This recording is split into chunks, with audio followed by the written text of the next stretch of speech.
Bonsoir à chacun, gloire à Dieu. Voilà, le titre du message s'affiche. Voilà. La réponse est sous vos yeux. Donc on a besoin de haut pouvoir intellectuel pour trouver le titre. Voilà. Donc si je vous dis le nom de Gilles Personne, à part personne, est-ce que ça vous fait penser à quelqu'un? Ça vous rappelle quelque chose? Le nom de Gilles Personne. C'est un physicien, mathématicien du XVIIe siècle qui est originaire de la ville de Roberval. La balance de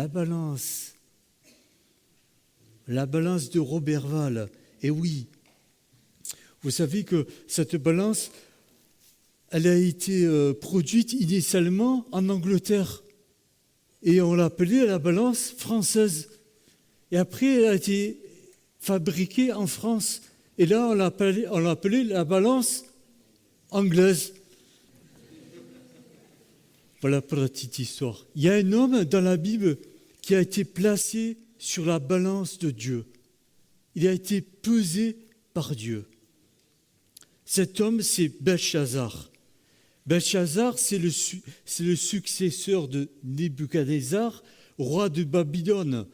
Nebuchadnezzar avait envahi Jérusalem, l'avait détruite, avait détruit le temple, avait emporté tout ce qu'il y avait dans le temple, les objets précieux, les coupes d'or, d'argent. Il avait emmené en exil le peuple juif, ils se sont retrouvés à Babylone.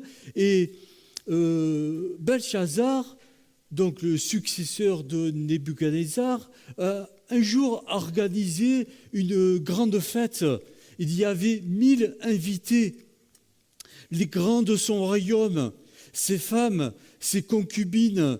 Et alors, dans ces moments d'orgueil, de vanité, Belchazzar a demandé à ce qu'on lui amène les coupes d'or et d'argent qui avaient été prises à Jérusalem, dans le temple. Et là, il les a remplis de vin. Il a commencé à boire, à se délecter avec les grands de ce monde du vin. Et là, tout à coup, il s'est passé quelque chose de vraiment invraisemblable, extraordinaire, on va le dire. À ce moment-là, apparurent les doigts d'une main et ils écrivirent devant le chandelier sur le plâtre du mur du palais royal. Le roi vit cette partie du main qui écrivait. Il changea de couleur, terrifié par ses pensées. Les jointures de ses hanches se relâchèrent et ses genoux se heurtèrent l'un contre l'autre. Le roi cria avec force de faire venir les astrologues, les prêtres chaldéens et les devins. Tous les sages du roi entrèrent, mais ils ne purent lire l'inscription et d'en faire connaître l'explication au roi. Le roi Belchazzar fut alors très effrayé et changea de couleur, et ses hauts fonctionnaires furent consternés. Et c'est là qu'intervient l'intelligence féminine. La reine lui dit, mais enfin, fais venir Daniel. Du temps de Belchazzar, il a expliqué les songes de ton père, les rêves, il a cette science. Alors le roi l'a fait venir. Et Daniel, voilà ce qu'il dit. C'est Daniel qui parle. Voici l'inscription qui a été tracée. Comptez, pesez et divisez. Et voici l'explication de ces mots. Comptez, Dieu a fait les comptes de ton règne et y a mis fin. Pesez, tu as été pesé dans la balance et tu as été trouvé léger. Divisé, ton royaume sera divisé et donné aux bêtes et aux Perses. La même nuit, Belchazzar, le roi des Babyloniens, fut tué. Cet épisode marque la fin de l'empire babylonien qui sera donc succédé par l'empire des Mèdes et des Perses. Que ce soit à l'école du dimanche, que lorsque on faisait des formations, merci Yann, que ce soit pour la prédication, en général, on me dit, c'est bien en général d'avoir 3 points. Voilà, c'est une règle, bon, voilà. On peut l'interroger, bien sûr. Et c'est ce que va faire Dieu, là. Il va parler à Belchazzar, il va donner 3 points. 3 pains, pas plus. Sans explication, sans développement, c'est Daniel qui va s'en charger. Voilà les 3 mots qui sont apparus sur la muraille. On comprend mieux pourquoi il n'y a rien compris. Pour ceux qui ne savent pas lire, je crois que c'est l'araméen, comme moi par exemple, c'est du chinois. Alors, Belchazzar, il a rien compris. Et ces 3 mots font référence à 3 mots araméens, en fait, qui symbolisent des mesures de poids. Compter, le mot araméen fait référence à la mine, 820 grammes. Peser fait référence à la cycle, 16 grammes. Diviser, le mot araméen, donc fait référence à cette de casser, de séparation en 2, et fait référence à la demi-cycle, 8 grammes. Belchazzar a été pesé par Dieu. Il a été disqualifié parce que trop léger. C'est un homme qui ne faisait pas le poids sur la balance de Dieu. Il était insignifiant, superficiel, inconsistant, il manquait de consistance. Vous savez que l'homme est capable de donner le poids d'un atome. Oh. L'homme est capable de donner le poids de la terre. La masse, exactement. C'est facile, hein, il suffit de prendre la terre, de la poser sur une balance et de lire. C'est quand même pas sorcier. Mais, et aussi des planètes. Vous tapez là, hop là, vous allez voir le poids de Vénus, le poids de Mercure, etc. C'est incroyable. Mais l'homme est incapable et sera toujours incapable de mesurer certaines choses.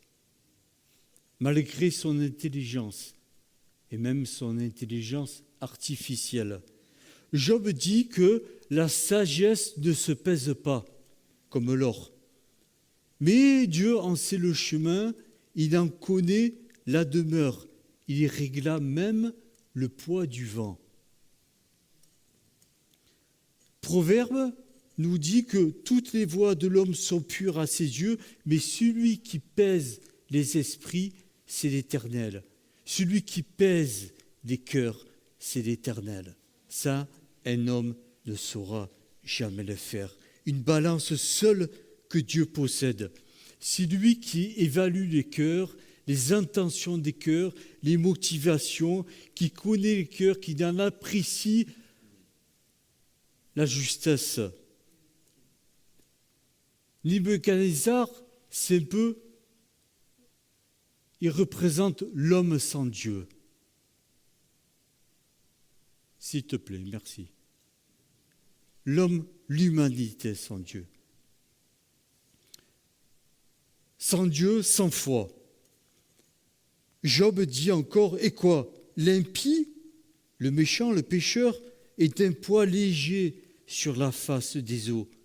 Le prophète Nahum, lorsqu'il va prophétiser contre Ninive, cette ville et ses habitants, il lui dit « Car tu as été trouvé trop léger ». Le psalmiste dit « Les êtres humains, mais si on le mettait sur une balance, ils monteraient tous aussi légers qu'un souffle. » Mais pour nous, notre foi est plus précieuse que l'or. c'est-à-dire que notre foi est plus lourde que l'or. Pourtant, l'or, ça pèse, mais la foi, elle pèse encore plus lourd dans la balance de Dieu. Il y a des hommes et des femmes qui, dans la Bible, avaient du poids. Selon les critères de Dieu, ils ont été influents dans l'œuvre de Dieu, influents auprès de Dieu par leur intercession, par leur foi, par leurs œuvres. Ils ont pesé dans la balance de Dieu, non pas à cause de leur capacité, à cause de leur popularité, non pas à cause de leur savoir, de leur richesse, mais parce que c'était des hommes et des femmes qui avaient placé leur foi et leur confiance en Dieu. Ce n'est pas pour rien que Pierre dit que notre foi est plus précieuse que l'or, qui a pourtant du poids. Notre foi pèse plus lourd que les métaux précieux. Quelque chose de précieux, c'est quelque chose qui a une grande valeur marchande. Autrefois, on pesait pour les transactions. Maintenant que vous allez à la boulangerie, vous n'y allez pas avec votre balance. Pesez-moi 2 €, s'il vous plaît. Non, pas du tout. Mais autrefois, on pesait. On pesait l'or, on pesait l'argent, peut-être le cuivre, je ne sais pas. Abraham est un homme qui a pesé lourd dans la balance de Dieu. Quand il a intercédé pour Sodome, « Seigneur, s'il y a 50 justes, l'Éternel lui dit, je ne détruirai pas la ville. Mais Seigneur, il va peut-être en manquer 5, mais pour ces 45, je ne ferai rien. Mais Seigneur, etc., etc. » Il a un impact dans la prière auprès de son Dieu. Abraham se tient encore en présence de l'Éternel. Et nous aussi, on doit se tenir toujours et encore en présence de l'Éternel. Et il fut appelé ami de Dieu. Il avait du poids, il pesait. Que dire de Moïse ? Moïse qui pria pour le peuple qui s'était corrompu. Après le veau d'or, ils avaient fait des choses abominables devant Dieu. Mais Moïse remonte sur leur montagne et dit, voilà, je vais, si possible, je vais essayer d'obtenir le pardon. Et Moïse va intercéder, il va prier, Seigneur, pardonne maintenant leurs péchés. L'Éternel répondit, voici, je fais une alliance maintenant. Moi-même, je fais une alliance. Comme le Seigneur a fait une alliance avec nous par son sang qu'il a répandu à la croix, en pardonnant nos péchés, il a fait une nouvelle alliance avec nous. Dieu est revenu sur son jugement. Moïse a obtenu le pardon. Pourquoi ? Parce que c'était un homme. Moïse, cet homme, avait placé sa confiance et sa foi en Dieu. Il avait du poids aux yeux de Dieu. Que dire de Déborah, cette femme juge en Israël ? Oui, mes frères, il y a des femmes, c'était des juges en Israël. Eh oui. Et qu'est-ce qu'elle dit ?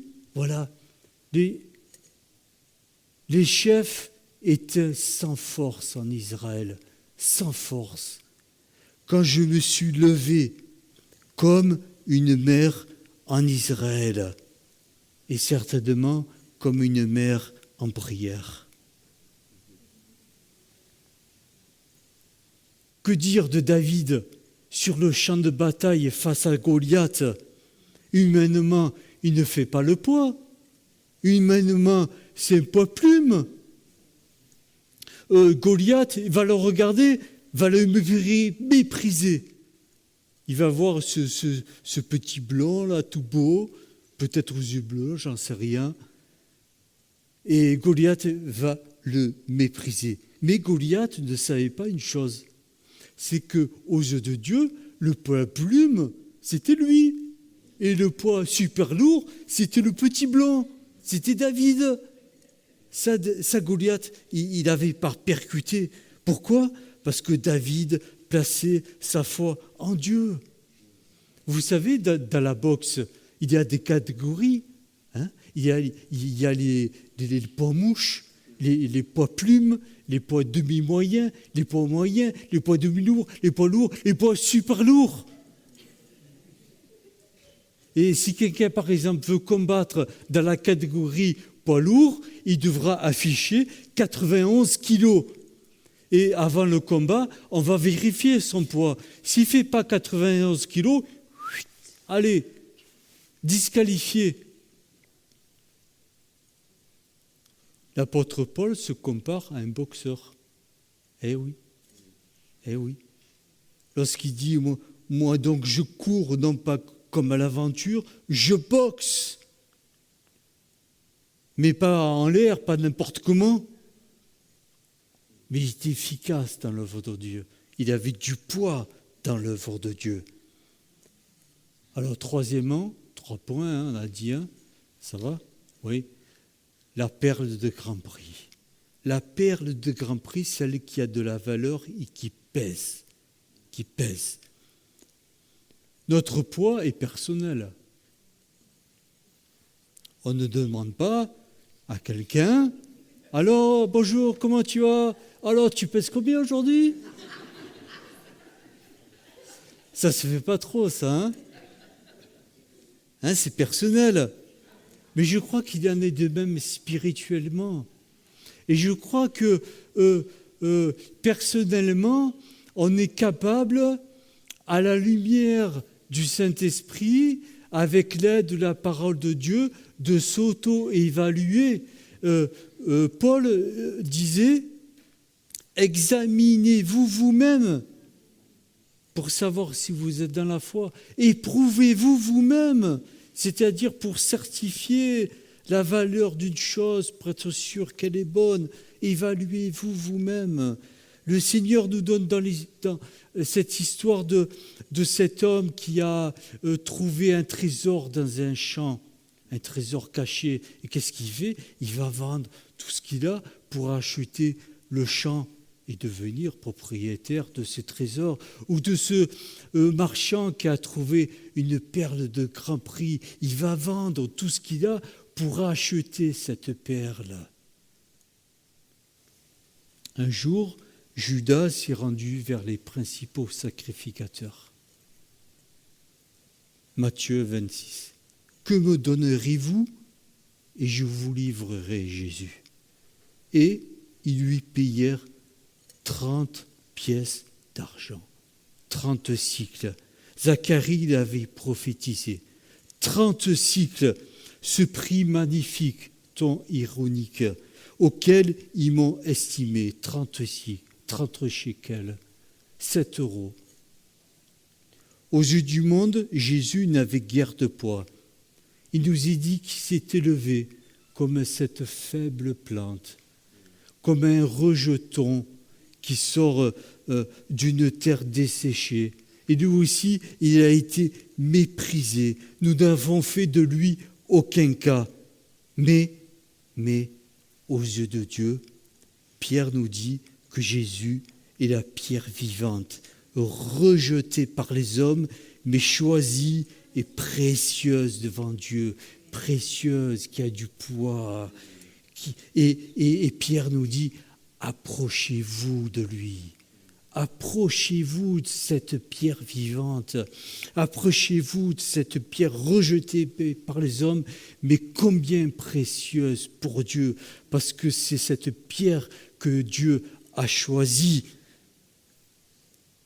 Alors pour que Jésus soit toujours pour nous notre trésor caché, pour qu'il soit toujours notre perle précieuse, mais une seule solution, s'approcher, se rapprocher de Jésus, pour qu'elle demeure toujours pour nous cette perle de grand prix. Alors, si je désire changer de catégorie, si j'en ressens le besoin, je suis un poids plume peut-être, un poids léger, un poids mouche, voilà, j'ai envie de changer de catégorie. Qu'est-ce que je dois faire? M'approcher de Jésus. Je veux faire un bond spirituel, changer de catégorie, ne plus combattre dans les poches. m'approcher de Jésus pour changer de catégorie et devenir un point moyen. Pourquoi pas un demi-lourd? Pourquoi pas un lourd? Pourquoi pas un super lourd? Gloire à Dieu. Merci Seigneur. Que le Seigneur vous bénisse. Amen.